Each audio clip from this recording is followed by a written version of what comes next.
আজকে বানাবো আমি ঝালমুড়ি বা মশলা মুড়ি। তো তোমাদের সাথে আমি সেটাই শেয়ার করব। দেখে নাও কিভাবে আমি বানাচ্ছি।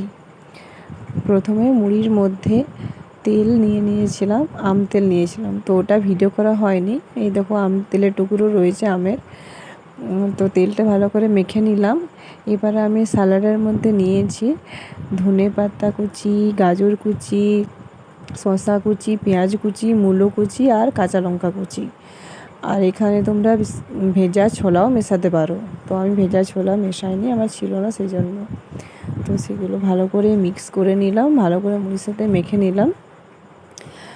মাখার পরে আমি এর মধ্যে দেব একটু ঝাল ঝাল চানাচুর। আমি ঝাল মিষ্টি চানাচুরটা ইউজ করেছি, মানে যেহেতু কাঁচা লঙ্কা কুচি দিয়েছি সেই জন্য ঝাল মিষ্টি চানাচুর দিয়েছি। আর একটা জিনিস দেব, যেটা তোমরা সবসময় বাইরে মিক্সচার মধ্যে খেয়ে থাকো, সেটা হলো আলু সেদ্ধ। আলু সেদ্ধ করে রেখেছিলাম, সেটা আমি কুচি কুচি বা পিস পিস করে ছোটো ছোটো পিস করে দেব, তাহলে বেশ খেতে ভালো লাগবে।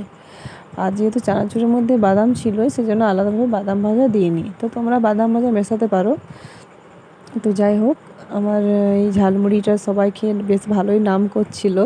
তো তোমরা এইভাবে বানিয়ে ফেলো আর বাড়িতে সবাইকে খাইয়ে আনন্দ করো, মজা করো। আর এর সাথে গরম গরম চা অবশ্যই রেখো। কিন্তু এই বৃষ্টির ওয়েদারে এত সুন্দর ঝাল ঝাল ঝালমুড়ি বা মিষ্টি টক মিষ্টি ঝালমুড়ি খেতে বেশ ভালোই লাগবে।